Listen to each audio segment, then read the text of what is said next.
பக்தர்கள் அனைவருக்கும் அன்பு வணக்கங்கள்.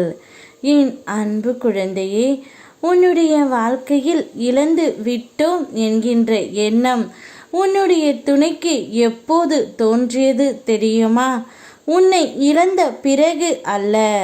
உன்னை இழந்ததற்காக அவர் பட்ட கஷ்டங்கள் எப்போது அவருக்கு புரிந்ததோ அப்போதுதான் அவர் உணர்ந்தார் உன்னை இழந்து விட்டோம் என்று.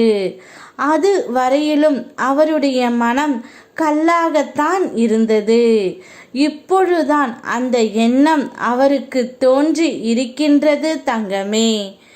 என் மீது நம்பிக்கை வைத்து உன்னுடைய வாழ்க்கையில் நீ பல முயற்சிகளை செய்கின்றாய். எல்லாவற்றிலும் உடனடி பலன் நீ எதிர்பார்த்து அது கிடைக்காமல் போக மனம் வாடி போகின்றாய்.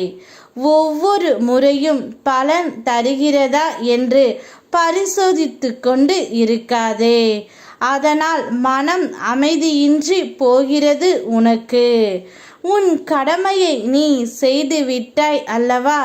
அதற்கான பலனை நான் தருவேன். நீ பேசும் வார்த்தைகளில் கவனம் தேவை தங்கமே. உடனே எதிர்மறை வார்த்தைகள் வந்துவிடும். கவனத்தோடு இருந்து கடமையை செய்.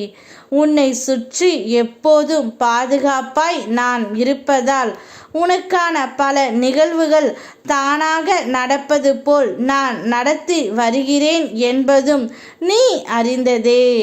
அடுத்த பயணத்திற்கு தயாராகு.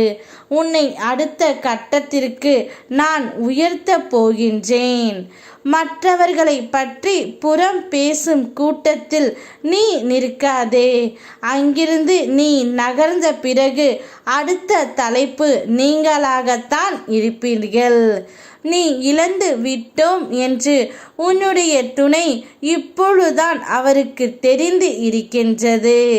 தெரிந்ததால் மிகவும் வருத்தப்பட்டு கொண்டு இருக்கின்றார். நீ கோபப்படாதே தங்கமே.